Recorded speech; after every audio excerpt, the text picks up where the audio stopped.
ఉన్న బంగారాన్ని విడిపించి ఆ రోజు ఆన్లైన్ రేటుకే మేము కొంటాం. Sharma gold company. నమస్కారం, వెల్కమ్ టు సుమన్ టీవీ. నేను గీతాంజలి. మనతో పాటు ఉన్నారు శివరుద్ర సాధువు గారు. ప్రత్యేకించి చెప్పాలి, కేదార్నాథ్ లాంటి ఆలయాన్ని హైదరాబాద్లోని జగద్గిరి గుట్టలో నిర్మించాలనేది ఆయన సంకల్పం. దానికోసం ఆయన చాలా తీవ్రంగా శ్రమిస్తూ ఉన్నారు. ప్రత్యేకించి వారు చెప్పేటువంటి మాటలు ఎంతో మందిని ఒక రకంగా చెప్పాలంటే వాళ్ళ కష్టాల నుంచి బయటపడేసాయి. తెలియని విషయాల్ని తెలియజెప్తూ ఎంతో జ్ఞానాన్ని ఆయన పంచుతూ ఉన్నారు. అందుకని ఇవాళ ఆహ్వానించాం. చాలామందికి ధర్మ సందేహాలు అంటూ ఉంటాయి, వాటి గురించి తెలుసుకోవాలనుకుంటారు. పితృపక్షాల గురించి కావచ్చు, అలాగే ఆత్మల గురించి చాలామంది మాట్లాడుతూ ఉంటారు. ఇలా రకరకాల అంశాల గురించి ఆయన చెబుతూ ఉంటారు. మరి వారిని సుమన్ టీవీ స్టూడియోకి ఆహ్వానించాం. వారితో మాట్లాడదాం, మన సందేహాలని నివృత్తి చేసుకుందాం. గురుగారు నమస్కారం అండి. నమస్కారం నా తల్లి, చెప్పండి. ఎలా ఉన్నారు గురుగారు? ధర్మరక్షణలో పరమాత్ముడి పర్యవేక్షణకే తిరుగుతూనే ఉన్నాం తల్లి. మీ సంకల్పం ఎక్కడి దాకా వచ్చింది? ఆలయాన్ని నిర్మించాలనుకుంటున్నారు? కేదార్నాథ్ ఆలయానికి మా క్షేత్రాన్ని నిర్మించాలన్న ఒక సంకల్పంతో తిరుగుతూ ఉన్నాం భిక్షాటనలో. చాలా మంది చాలా విధాలుగా అవమానపరిచి గుడి కట్టకూడదు అన్న చెప్పిన ఆ తరుణం, ఇక్కడ కట్టకూడదు, ఎక్కడి నుంచో వచ్చి కాశీలో విద్యాభ్యాసాలు నేర్చుకొని ఇక్కడికి వచ్చి మీరు చెప్పకూడదు, చూసే వాళ్ళకి కొంచెం మీరు మీ అవతారం అఘోర అవతారంతో ఏవో పూజలు చేస్తున్నారు అని చెప్పే అవమానాలు, ఇలా కొన్ని ఎదుర్కొన్నాము. అయినా కూడా పరమాత్ముడి పర్యవేక్షణ ఏంటంటమ్మా, గుడి కట్టాలి అన్న స్థలం పరమాత్ముడి ఆజ్ఞ. అది మానవ శరీరం మనం ఎత్తుకున్నాం అనుకుంటాము, కానీ తండ్రి పుట్టక ముందుకే రాతలు రాసి పంపుతాడు, అన్ని ఆయనే చూపిస్తాడు. అలాంటి దారిలో ఎన్నో అవమానాలు తల్లి, అవి ఎదుర్కొంటే కదా ఒక రాయికే తప్పలేదు శిల్పం కావడానికి. అలాంటిది మానవ శరీరం ఎన్నో అవమానాలు పడాలి. సంకల్పం త్వరగా నెరవేరాలని కోరుకుంటూ చాలా మంది ఎన్నో ప్రశ్నలు అడుగుతూ ఉంటారండి, అవి మీ ముందు ఉంచుతాను. సందేహాలు అందులో పితృపక్షాలు సెప్టెంబర్ 18వ తారీఖు నుంచి అక్టోబర్ 2 వరకు అని అంటున్నారు. ప్రత్యేకించి చాలా మందికి మహాలయ అమావాస్య అన్నంత వరకే తెలుసు. ఆ రోజున పెద్దలకి మనం పెట్టుకోవాలి, మంచిది, పిండ ప్రదానాలు కావచ్చు, వారిని గుర్తు చేసుకుంటూ అన్నదానం చేయటం ఇలాంటివి చేస్తూ ఉంటాం. కానీ ఈ 15 రోజులు విశిష్టత ఏంటండి? ఎందుకు ఈ 15 రోజులే పితృపక్షాలుగా చెప్పబడింది? వాస్తవం అంటే మనం కొన్ని చారిత్రాత్మకమైన నిర్ణయాల గురించి చెప్పుకొని మనం ముందుకు రావచ్చు. వాస్తవికమైన జీవితంలో ఇప్పుడు మనం అంటే ఇప్పుడు మహాలయ అమావాస్య అనేది 2వ తారీఖు వచ్చి 3వ తారీఖు నుంచి నవరాత్రులు మొదలవుతాయి. అంటే అప్పుడు మనం ఈ కార్యక్రమాల్లో ఒక స్త్రీలు ఒక కుటుంబం అంతా దసరా ఉత్సవాల్లో వాళ్ళ యొక్క నియమ నిబంధనలు పాటిస్తారు. ఈ 15 రోజులు పరమాత్ముడి ఆజ్ఞ ఒక శరీరాన్ని వదిలిన ఆత్మలకి ఎందుకు ఇచ్చాడు? పితృకర్మలు అనడానికంటే ముందు మన కర్మలని మనకు అనుభవించడానికి ఇచ్చిన 15 కర్మలు ఏవైతే ఉంటాయో తల్లి గర్భం నుంచి వస్తాం మనం. పుట్టినప్పుడు ఏంటంటే అమ్మ, ఒక మానవ శరీరాన్ని ఎత్తినప్పుడు అబ్రబ్రహ్మ లోకం అంటారు ఈ గర్భాన్ని. అయితే ఆ లోకాన్ని 3 దేవతలు ఆశీర్వాద బలంతో ఇస్తారు. అది కూడా ఆది దంపతులు, ఒకటి పార్వతీ పరమేశ్వరులు, విష్ణు లక్ష్మిలు, తర్వాత బ్రహ్మ సరస్వతిలు. వీళ్ళ కలయికతోనే మనం ఒక గర్భాన్ని ఒక స్త్రీ ధరించిన తర్వాత ఈ ముల్లోకంలోకి వచ్చేసి కొన్ని మన నియమాలు పాటిస్తూ వస్తాం. అయితే 15 కర్మలు ఏవి మనం మాట్లాడుకుంటే ఏంటమ్మా, చాలా మంది భగవద్గీతలు కూడా ఉన్నాయి. ఈ 15 కర్మలు ఏంటంటే అమ్మా, వంశాభివృద్ధిలో వంశవృక్షానికి పరమాత్ముడు ఇచ్చిన ఆజ్ఞ. బిడ్డ, నీవు వెళ్ళి ఈ యొక్క వంశాభివృద్ధిలో నీవు పాల్గొని కావలసిన కార్యకలాపాలని ఆడబిడ్డల రక్షణకై ధర్మాన్ని కాపాడి నేను ఉన్నాను అని చెప్పాలి, పాటించాలి. అంటే మంచివాడికి నిజంగా సహాయం అవసరం ఉన్నవాడికి చేయాలి అన్న కొన్ని క్రియా ప్రక్రియలు చేయాలని ఒక ఆజ్ఞ చేసి పంపుతాడు. తల్లి గర్భంలో ఉన్నప్పుడే ఈ యొక్క మాట ఇస్తాం మనం, తండ్రి మేము బాగుంటాము, మంచిగా చూసుకుంటాము, మమ్మల్ని ఈ నరకయాతనలో నుంచి బయటికి తీయండి, ఊపిరి కూడా పీల్చుకోలేకపోతున్నాము, తల్లి గర్భంలో నరకయాతన పడుతున్నాము అని చెప్పినప్పుడు ఇచ్చిన మాట పుట్టిన తర్వాత ఉండదు. ఏం చేస్తామంటే కొన్ని మన వంశం, మన సంసారం, మన అన్న ఈ ఆలోచనలో కొంతమందికి మనం అన్యాయం చేస్తుండొచ్చు, కొంతమందికి పుణ్యం కూడా సంపాదించవచ్చు. ఇలా వస్తూ నీ వల్ల ఎవరికైతే అన్యాయం జరిగి ఒక కుటుంబం రోడ్డున పడుతుందో మనం అనుకుంటాం, ఆ రోజు నాకు ఒక 10 లక్షలు సాయం చేసిండు, నేను బాగుపడ్డాను అంటాను. కానీ ఆ 10 లక్షలు ఆయన కష్టపడిన తర్వాత మీరు ఇయ్యలేని సమక్షంలో ఆయన గారు చనిపోయారే అనుకుందాం, ఆయన గారు సూసైడ్ చేసుకున్నారే అనుకుందాం, ఇంకేదో కార్యకలాపాలలో నీవు అందలేని సమక్షంలో ఆయన రోడ్డున పడే వచ్చే అవకాశం ఉండవచ్చు. ఆయన పడకపోవచ్చు, కానీ తర్వాత వచ్చే పిల్లలో లేకపోతే భార్యనో ఇంకెవరైనా ఉండవచ్చు కదమ్మా. ఇలాంటి కర్మలన్నీ అంటే ఒక బాధ్యతని పరమాత్ముడు నీ గర్భంలోనే 15 విధాలుగా పెడతాడు. అది 15 కర్మలు గరుడ పురాణంలో 8వ సంపుటిలో రాసి ఉంది. మానవ శరీరం 15 కర్మలని తీసుకొని వస్తుంది.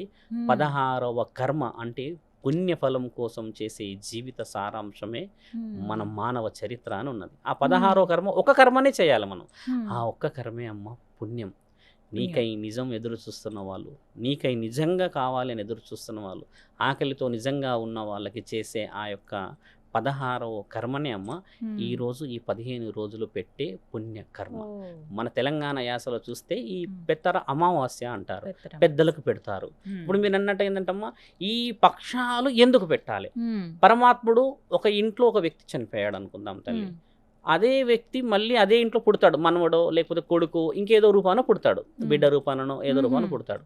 ఎందుకు పెట్టాలి ఈ యొక్క పక్షాలు? ఎక్కటి అంటే తల్లి, కొన్ని ఆత్మలు ఎప్పటికీ కూడా తృప్తిగా పరమాత్ముడి దగ్గర ఉండకుండా తిరుగుతూ ఉంటాయి. అంటే నేను అనుకున్న కోరిక తీరలేదని, నేను ఆలోచించిన ఆలోచన జరగలేదని, కనీసం నా పుత్రుడో నా భార్యనో లేకపోతే నా మనవల రూపాన నేను అది సాధించాలో అని మహా కోరికలు ఉన్న వాళ్ళకి మాత్రమే ఈ కర్మల యొక్క ఫలితం కనబడుతుంది. అందరికీ ఇది వర్తించదు, మనం ముఖ్యంగా తెలుసుకోవాలి. ఉదాహరణకి మొన్న మా నాయనమ్మ గారు చనిపోయారు తల్లి, చనిపోయి 10 రోజులే అయింది. ఇప్పుడు వచ్చే ఈ 18 నుంచి మీరు అన్న ఈ 15 రోజుల్లో పెట్టేస్తే ఆవిడ పెద్దలలో కలుస్తుంది. అసలు ఆవిడ పెద్దల్లో ఎందుకు కలవాలి? మన ఇంట్లో పుట్టకూడదా? అంటే మనకి తెలియకుండానే మనం పరమాత్మని ఏమడుగుతున్నామంటే, మరో జన్మంటూ ఉంటే ఈ కష్టాలు నష్టాలు ఇష్టాలు ఇవన్నీ మాకు అనుకూలంగా ఉండే విధంగా పుట్టిస్తే, మా రక్తాన్ని మా కడుపులోనే పుట్టిస్తే మాకు విలువ ఉంటుంది అనేది ఈ పక్షాలు తల్లి. అంటే పెత్తర అమావాస్యలు అనేది మన దాంట్లో అని ఏం చేస్తారు, పలు రకాలైన తిండి, పలు రకాలైన భోజనాలు పెట్టి వాళ్ళకి కావాల్సిన మర్యాదలు చేసి పెడతారు. ఈ 15 రోజులు పరమశివుడు ఏం చేస్తాడంటే తల్లి, ఈ ఆత్మలన్నీ భూమండలానికి పంపిస్తాడు. ఇది మానవులు తెలుసుకోవాల్సిన విషయం. ఏంటంటే అమ్మ, కర్మలని అనుభవించడానికి ఆత్మలకు కూడా అనుమతిస్తాడు ఈ 15 రోజులు. ఎందుకు ఇస్తాడు?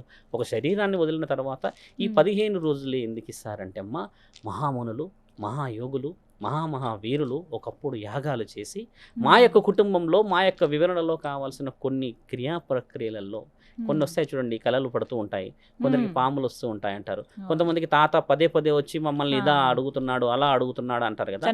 వీళ్ళ క్రియా ప్రక్రియలు అప్పట్లో బ్రాహ్మణులు సాధువులు అఘోరాలు కూర్చొని చూసిన ఒక చదరంగం.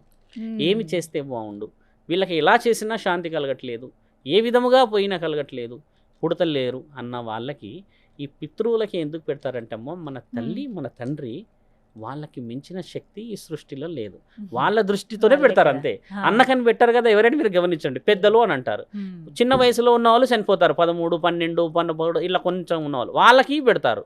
దాని ఉద్దేశం ఏంటంటే అమ్మ, మనం పెట్టే ఆ యొక్క కార్యకలాపాలని పరమాత్ముడి ఆజ్ఞ ద్వారా స్వీకరిస్తే ఈ 15 రోజులు అత్యంత ముఖ్యమైన పవిత్రమైన రోజులు కాబట్టి ఇప్పుడన్నా వాళ్ళు తృప్తిని చెందితే మరో పుట్టుకకి ఆహ్వానం ఇవ్వడానికి పెడతారు. ఇది మనం డీపెస్ట్గా డిస్కషన్ చేసుకోవచ్చు. శాస్త్ర గ్రంథాల్లో దీని గురించి వివరణ లేదు తల్లి.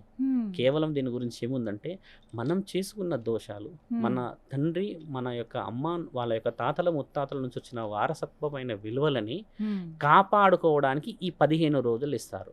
మనం ముఖ్యంగా తప్పు చేస్తుంది ఇంకొకటి ఏంటంటే అమ్మ, ఈ 15 రోజులు చెయ్యాలి అని మనము నియమ నిబంధనలను పెట్టుకున్నాము, సంవత్సరంలో ఈ రోజులన్నా చెయ్యాలని.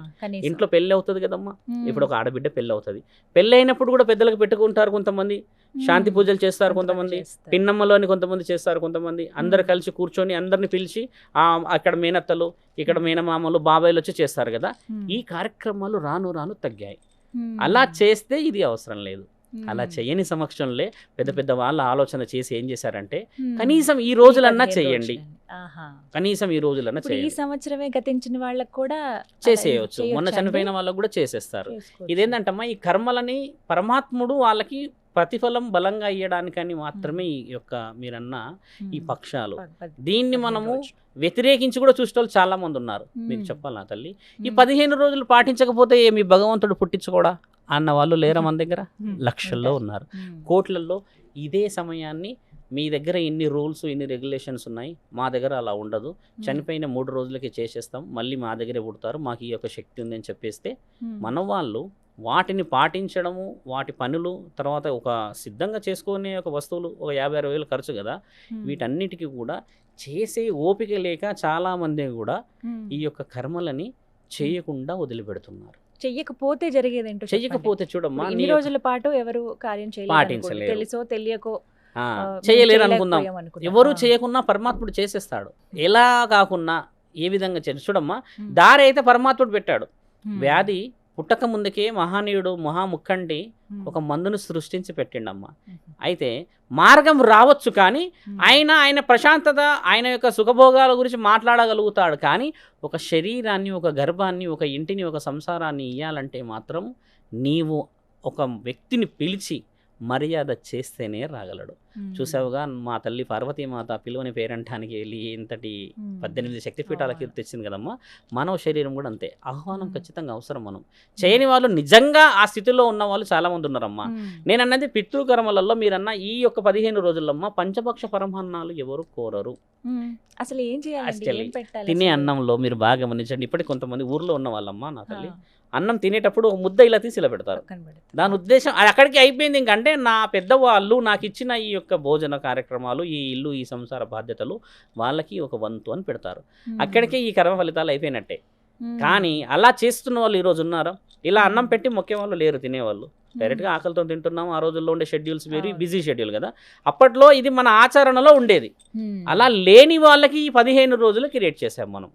ఇది ఒక అపాస్టఫీ అన్నమాట. అపార్చునిటీని మనం యూటిలైజ్ చేసుకోమని చెప్పేసి శాస్త్రగ్రంథాలు చదివిన వాళ్ళు, అప్పట్లో కొంతమంది కూర్చొని పంచాంగం చూసిన వాళ్ళు ఈ 15 రోజులే చేసుకుంటే బాగుంటుంది అని అంటే అమ్మ, పరమాత్ముడు వాళ్ళకి 15 రోజులు ఫ్రీజ్ చేసి వదిలే డేస్ ఇవన్నీ, అంటే ఫ్రీడమ్గా వదులుతాడు. మీ ఇంటికి మీరు వెళ్ళే అర్హత ఒకవేళ పోయిన సంవత్సరమో అంతకు ముందుకు సంవత్సరమో మీరు అనుకున్న కోరికలు వాళ్ళు చేయలేని సమక్షంలో కనీసం ఈ సమయంలో అయినా వెళ్ళితే ఈ 3 సంవత్సరాల నుంచి మీరు పడిన ఆ ఆవేదనకి ఒక అర్థం వస్తే నేను అదే గర్భంలో మిమ్మల్ని వేయగలుగుతాం. Blood is thicker than water అమ్మా. రక్తంలోనే పుట్టాలని కోరుకుంటాం మనం. అంటే నేను ఎప్పుడు పుట్టాలని ఎలా కోరుకుంటాం తల్లి? మన జ్ఞాపకం, మన కుటుంబం, మన ఇల్లు, మన సంసారం, ఇక్కడే పుట్టాలి మనం. అందుకనే నువ్వు అది చేసేంతవరకు నీ కోడలో, నీ కొడుకు, లేకపోతే నీ ముని మనవలు, నీ మనవళ్ళు వచ్చి చేసేంతవరకు నీకు అర్హత రాదు.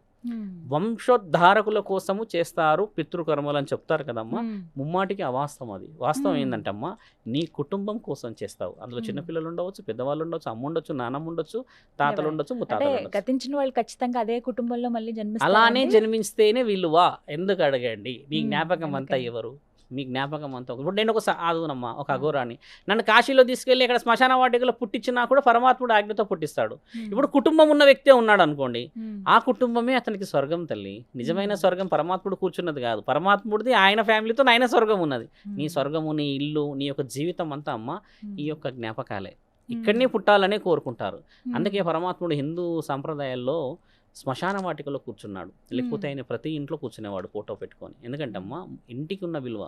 ముల్లోకాధిపతి శ్మశాన వాటికలో కూర్చోడానికి కూడా ఒక చిన్న సారాంశం ఏముందంటమ్మా శాస్త్ర గ్రంథాల్లో, నేను ఈ యొక్క జగత్తుకి నేను ఒక స్థితిగతులని ఇచ్చిన, ఒక తండ్రి స్థానాలని గెలిచిన ఒక మహానీయుడని నన్ను పూర్తిగా చూడండి అని ఇచ్చాడు. ఆయనది శరీరం పూర్తిగా కనబడుతుంది శివుడిది శ్మశాన వాటికలో. మిగతా మహా పుణ్యక్షేత్రాల్లో చూడండి శివలింగం మాత్రమే ఉంటుంది. అక్కడ ఎందుకు పెట్టాడంటే, నిన్ను పుట్టించుకున్నాను నేను, అలసిపోయి వచ్చేది నా దగ్గరికే కదా అని ఆయన నిండుగా కనబడడానికి ఉన్న ఒక చిత్రపటం అది. శివుడి విగ్రహం అందుకు పెడతారు అక్కడ. ఎవరిది కూడా శివుడి విగ్రహం అక్కడ లింగం ఉండదు చూడమ్మా. దాని అర్థం ఏంటంటే, చరిత్ర సంపుట్లో తెలుసుకోవాల్సింది ఏంటంటమ్మా, ఆయన్నే ఈ జగత్తుని ఏలిన వాడు. అందుకని చాలా చిన్నగా హింట్ ఇచ్చాడు కదా. కాబట్టి ఏంటంటే ఆయనని నేను శివుడి కడుపులో పుడతా అంటే కుదరదు కదా తల్లి. నీ రక్తం ఇచ్చాడు ఆయన, నీ వారసత్వం ఇచ్చాడు కదా. ఈ 15 రోజులు చేయాల్సిన విషయం అది. ఏం చేయాలండి? చాలా మంది ఏంటంటే పిండ ప్రదానాలు, శారదాలు ఇవి మేము పెట్టలేమండి అనే వాళ్ళకి ఇంకా వేరే ఏదైనా. ఇప్పుడు పిండ ప్రదానాలు అన్నమ్మా 12 రోజుల లోపే చేయాలి. అంతే. మనము ఉదాహరణకు ఒక వ్యక్తి చనిపోయాడు, కాశీకి వెళ్తారు, లేదంటే పుణ్యక్షేత్రాలు వెళ్తారు. ఈ 12 రోజుల్లోనే అన్ని కార్యక్రమాలు 2 రోజులకు 3 రోజులకి చేసేస్తారు. కొంతమంది హస్తికలు తీసి గంగలో కలిపేస్తారు. ఇక్కడ లంగర్ హౌస్ దగ్గర ఒక ఎల్లమ్మ తల్లి గుడి ఉందమ్మా, అక్కడ పోయి కలుపుతారు, సంగం అంటారు. కొంతమంది కాళేశ్వరం వెళ్తారు, ధర్మపురి వెళ్తారు, ఇలా గోదావరిలో కలుపుతారు కదమ్మా. ఈ 12 రోజుల లోపు చేయాల్సిన కార్యక్రమాలే పితృకర్మలు. తర్వాత నువ్వు అన్నట్టుగా అమ్మా ఆ 12 రోజుల కార్యకలాపాలు ఎక్కడైతే మిస్ అవుతాయో తర్వాత వచ్చే రోజులు మీరన్న ఈ యొక్క 15 రోజుల గడియలు, ఈ 18 నుంచి వచ్చే 2వ తారీఖు రోజు వరకు ఈ 16 రోజులు ఒక మాసానికి ఇచ్చిన గడువు తల్లి. మీరు అన్నట్టుగా ఏం చెయ్యాలి అని అంటే అమ్మ, ఒక మానవ శరీరం మొత్తం జీవితం కూటి కోసము కోట్లకి పరిగెత్తి గొడవపడి ఎన్నో అవమానాలు భరించి 3 పూటల భోజనం కదా, ఆ రుచి చూడడానికని ఎన్నో అవమానాలు భరిస్తాడు కదా. చనిపోయిన తర్వాత ఆ రుచి కూడా చూడలేడనే ఆ తెల్లన్నం పెడతారు పిండం. దాని మీద నీళ్ళు ఇలా పోస్తారు. ఏం తీసుకెళ్ళావు? శరీరంలో ఉంటే రుచి చూడగలవు. శరీరమే లేని వాడికి పిండమే ప్రధానం. దాన్ని ఇచ్చిన వాడు బ్రహ్మాండ నాయకుడు. అండం పిండం బ్రహ్మాండం అంటే అండంలాగా నిన్ను పెట్టించి నీ యొక్క తల్లి గర్భంలోనే నేను ఉన్నానని రుజువు చేసిన వాడే బ్రహ్మాండాధిపతి. ఆయన గారు చెప్పింది కదా 3 లోకాలమ్మ. ఇప్పుడు శివుడికి మాత్రమే అంటాడు బ్రహ్మాండ నాయకుడు ఎవరు అంటే అమ్మ, ఒక్కొక్కరు వాళ్ళ కులదేవం అని అనుకుంటారు. అతల వితల సుతల మహాతల తలాతల పాతాల అనేటి 7 లోకాలు ఈ భూమి నుంచి కిందకు ఉన్నాయి. తర్వాత ఈ భూమి నుంచి పైకి ఉన్నాయి చూడండి, స్వర్గలోకం, తపోలోకం, యమలోకం, తర్వాత విష్ణులోకం, శివలోకం, ఇలా అన్ని లోకాలని ఏలుతున్నవాడు శివుడు కాబట్టి ఆయనకు వర్తిస్తుందని అంటారు. ఎందుకంటే ఏ శాస్త్ర గ్రంథాలైనా చూడండి శివుడి దగ్గరికి మాత్రమే ఆత్మలు వెళ్తాయని రాసి ఉన్నాయి. మీరు బాగానే ఉంచండి. ఆయన ప్రాణదాత. మీరు ఒక మహాయాగం చేయండి, శివుడి విగ్రహం లేని యాగం జరగదు అక్కడ. కొంతమంది చేస్తుండొచ్చేమో, చేయలేరు, కానీ అక్కడ నుంచి అప్రూవల్ పోయేది మాత్రం ప్రాణదాతకే కదా, ఆయననే. కాబట్టి ఏందమ్మా, ఆయన ఇచ్చుకున్న ఆజ్ఞలు నీవు ఏది పెట్టినా కూడా ఇష్టంగా పెట్టేదానికే విలువ. ఆ సమయం ఇవ్వాలి ఆయన ఇంట్లోకి రావడానికి. వాళ్ళకి ఇష్టమైన పదార్థాలన్నీ కూడా పెడతారు, ఉన్నవాళ్ళు పెడతారు, లేని వాళ్ళు తల్లి. బాగా ఆలోచించండి. పచ్చకూరలు తెలుసుగా మీకు, ఎన్ని పచ్చకూరలు ఈ రోజుల్లో మనం కొనుక్కుంటున్నాం అంటే అమ్మ ఒక 4-5, అలా 12 నుంచి 16 ఆకుకూరలు గడ్డిలోనే దొరుకుతాయి. మనకు తెలియదు. ఊర్లలో చూడండి చాలా మంది తెప్పుకొస్తుంటారు, మన కొంచెం ఓల్డ్ ఉన్న వాళ్ళు. అవి మనం అనుకుంటాం ఈ ఊరికే ఉన్నాయి నానమ్మ అని తిడతాం కదా. అలాంటివి తెచ్చి పెట్టినా కూడా నీవు వాళ్ళ కోసం ఇచ్చే ఆ సమయం పరమాత్ముడు తీసుకున్న ఆజ్ఞ. పంచభక్ష పరమాన్నం నీవు పెట్టావు, ప్రేమలే లేకుండా ఆడ పెడితే వస్తాడా? తింటాడా తల్లి? కొంతమంది వాళ్ళకి కావాల్సిన మద్యాన్ని కూడా పెడతారు, మాంసాలను పెడతారు. అసలు అలా పెట్టచ్చు అని అంటే ఇష్టం. సిగరెట్ ప్యాకెట్స్, సిగరెట్ పెడతారు, అగ్గిపుల్ల కూడా పెడతారు అక్కడ. ఇంకొక అతను ఉన్నాడు, శ్మశాన వాటికలో కూర్చొని ఏడుస్తున్నాడు. ఒక 10 సంవత్సరాలు లేదు, మా స్నేహితుడు చనిపోయింది, అక్కడే కూర్చొని ఏడుస్తూ దాని మీద కూర్చొని రోజు తాగుతాడంట, రోజు అక్కడే కూర్చొని ఒక గ్లాస్ పోస్తూ ఉంటాడంట. ఆ ప్రేమని పరమాత్ముడు ఏం చేస్తాడంటే అమ్మ, నిజంగా ఉన్న దగ్గరికి వదిలిపెడతాడు ఆయన. మీరు అన్నట్టుగా ఎన్ని పెట్టేసేసి మనసులో ప్రేమ లేని దగ్గరికి ఆ ఆత్మ వచ్చి తినగలదా తల్లి? తినదు కదా. ఈ ఎక్కడైతే నిజంగా స్థితిగతులు కావాలో ఈ 15 రోజులు చేస్తేనే విలువ. ఇది మనం అంటే ఇప్పుడు ఏదైతే కార్యక్రమం చేస్తామో పెద్దలకి, ఇది వారి దాకా చేరిందని మనకేమైనా సంకేతాలు అందుతాయండి? మంచి ఆలోచన. అంతకు ముందుకు కాకి అరుస్తుంది మన శాస్త్ర గ్రంథాల్లో, మీరు గమనించండి. కాకి ఎందుకు అరుస్తుంది మీరు ఆలోచించండి. మిగతా పావురం అరవచ్చు కదా, ఇంటి ముందున్న కోడి అరవచ్చు కదా. ఒకానొకప్పుడు మహానీయుడు మహాముక్కంటి మహాయోగా నిద్రలో కూర్చున్నప్పుడు ఈ కాకి ఒకప్పుడు ఒక వంశాభివృద్ధిలో ఉన్న శరీరమే అనుకుందాం, వచ్చి ఏం అడుగుతుందంటే, అన్నిటికీ వాహనాలు ఉన్నాయి, అందరు దేవుళ్ళు వాహనాల్లాగా ఉపయోగించుకున్నారు.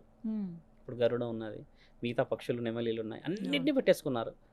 కేవలం నేనేం చేశాను, నలుపుతూ ఉన్నందుక నన్ను ఇంతటి అవమానం చేస్తున్నారు, ఎవరు కూడా నన్ను పట్టించుకోవట్లేరు, నేను ఇలా వెళ్ళినా నన్ను ఎక్కడ చూసినా విలువ రావట్లేదన్న క్రియా ప్రక్రియలో ఒక మహాయాగం చేసి తపస్సు చేసి శివుడిని మెప్పిస్తుంది. మెప్పిస్తే పరమాత్ముడు వచ్చి అడుగుతాడు, చెప్పండి విషయ వివరణ అని. అంటే నేను మీకు వాహనం కావాలి అని అడుగుతాడు.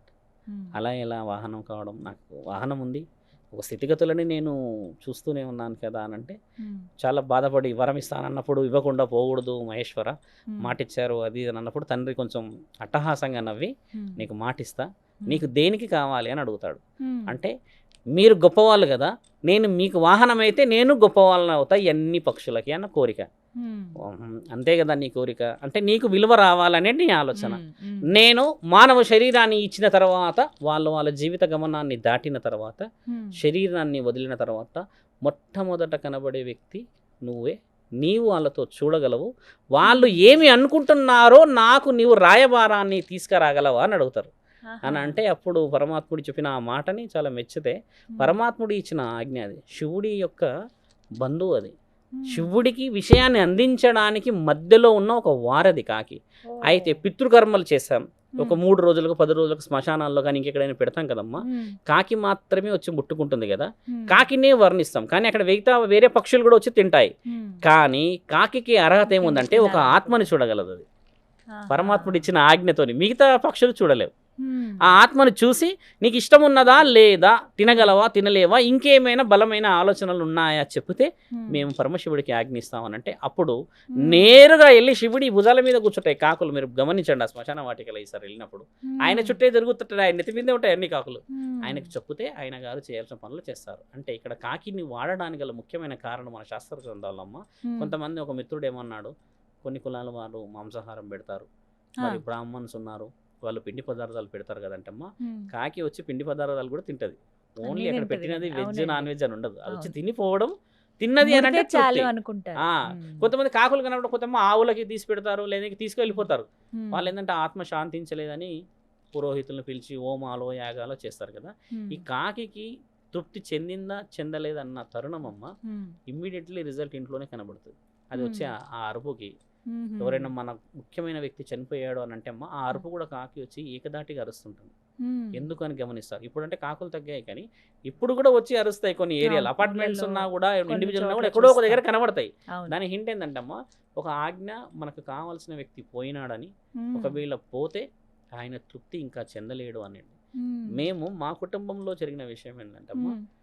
అక్కడ ఇలా పెట్టినప్పుడు 1 hour 2 hours అయింది, తీసుకుంటలేరు, తినట్లేరు అసలు. మ్మ్. ఒక్క కాకి కూడా రావట్లేదు. ఆహా. చాలా సమయం తర్వాత 1.5 2 hours తర్వాత అమ్మాయి అందరూ మొక్కుతారు, ఏడుస్తారు కదా, ఎందుకు అలా అయింది, ఎందుకని నువ్వు ఉమ్. తృప్తి పడు అలా ఇలా అని అంటే అమ్మ ఉమ్. 2 వచ్చేసి అక్కడే నిలబడ్డాయి, ఆ. తినట్లేదు, దాని చుట్టే తిరుగుతున్నాయి ఇసరాకు చుట్టూ. ఉమ్. అంటే ఆవిడ గారి యొక్క ఆలోచన ఏమున్నది అని చెప్పి పెద్దలు అంటే, ఉమ్. భర్త అంటే చాలా ఇష్టం, ప్రేమించి పెళ్లి చేసుకుంది కదా, ఉమ్. ఆయనను వదిలిపెట్టి పోలేక ఇట్లే తిరుగుతుంది అది ఇది అని అన్న తర్వాత లాస్ట్కు దాన్ని తీసుకెళ్ళిపోయారు. మళ్ళీ తీసుకెళ్ళి ఆవుకే పెట్టారు కానీ అది తినలేదు. అంటే తీసుకోలేదు. ఆవిడ చిన్న వయసులో దానికి చనిపోయింది. అంటే అంటే ఇద్దరు కలిసి ఉండాలన్న కోరిక. Right. ఆ 2 వచ్చి తిరుగుతున్నాయి కదా తల్లి అక్కడ. అవును. ఒకటి వచ్చి తినేసి వెళ్ళాలి సహజంగా అయితే. అవును. ఈ 2 కాకులు అక్కడే తిరుగుతున్నాయి వచ్చి. అంటే అక్కడే వచ్చి ఒకదానికి ఒకటి ఇట్లా మాటలు ఏదో మాట్లాడినట్టు ఇట్లా దాని తరుణాన్ని చూపిస్తున్నాయి. ఉమ్. చూసే వాళ్ళు ఇక్కడ ఎంత బాధపడుతుంటారు. అంటే Hmm. ఇద్దరు కలిసి ఉండాలి, చిన్న చిన్న పిల్లలే ఉన్నారు, ఉమ్. ప్రేమించి పెళ్లి చేసుకున్నారు కదా, ఆయన సడన్ గా అలా అవుతాడు, ఈయనకి ఏమవుతుందో అన్న బాధ, ఉమ్. పోలేకపోతుంది అని ఇట్లా పెద్దవాళ్ళు అంటూ ఉన్న ఆ తరుణం. ఉమ్. దాంట్లో మీనింగ్ అలా చూడాలి మనం. ఉమ్. ఇప్పుడు చాలా మంది ఏంటంటే ఇట్లా పెట్టగానే కాకిలు వచ్చి తీసుకొని వెళ్ళిపోతాయి. ఆ, అంటే అంటే వాళ్ళు ఇందులో అన్ని విధాలుగా చాలా చూసినట్టు. వివిధ రకాలుగా ఉంటాయండి. చాలా ఇప్పుడు మీరు రకాలు చెప్పినట్లుగా పెద్దలకు పెట్టగానే వెంటనే కాకి వచ్చి తీసుకెళ్ళిపోతారు. తీసుకెళ్ళిపోతుంది. దానికి సంకేతం ఏంటి? దాని సంకేతం ఏంటంటే అమ్మ వాళ్ళు తృప్తిగా జీవితాన్ని చూశారు అని అర్థం. ఆ. వాళ్ళకి మిగతా కోరికలు ఏవి లేవి అని అర్థం. ఉమ్.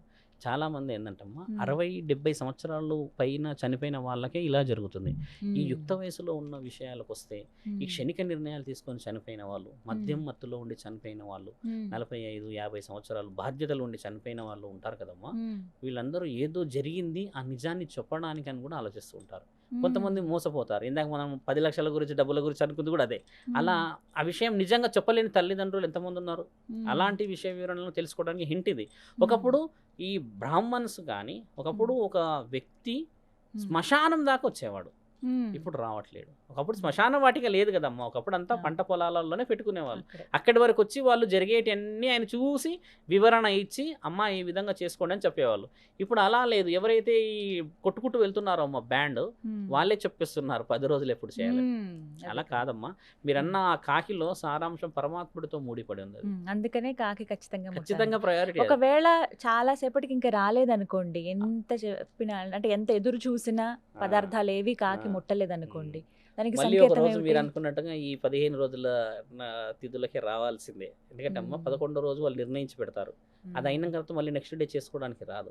ఆ ఉమ్. రోజుకైతే తీసుకెళ్ళి ఆవుకు కానీ ఇంకెవరికైనా పెట్టేస్తారు పుణ్యానికైనమ్మా. ఉమ్. మరొక సమయం ఇస్తారు కదా. ఉమ్. మీరన్న ఆ మంచి ప్రశ్న ఏంటంటే ఎవరు రాకుండా తృప్తి పడకుండా పోతే ఎలా అన్న పరిస్థితే ఉమ్. అప్పట్లో ఈ పెద్ద పెద్ద వాళ్ళందరూ కూర్చొని ఉమ్. నిర్ణయం తీసుకున్న ఈ 15 రోజులే ముఖ్యమైనవి. ఒకవేళ ఈ 15 రోజుల్లో ఎవరైనా ఇలా పెట్టారనుకోండి, ఆ ఉమ్. పదార్థాలు కాకి ముట్టుకోకపోతే ఇప్పుడు ఆ ముట్టుకోకపోవడం అనేది ఉండదు. ఇంకా మనం నిజంగా ఉంటుందా? నేను చెప్పింది మొదట ఖచ్చితంగా? ప్రేమతో ఉంటే నిజంగా ముట్టుకోదు. మనం మేము ఒక అంతే విషయం ఏం ఇక. చెప్తా అంటే ఒక ఆత్మ ఉన్నది అనుకుందాం, ఉమ్. అది సుమారు 1500 సంవత్సరాల క్రితం చనిపోయి కూడా తిరుగుతూ ఉండవచ్చు.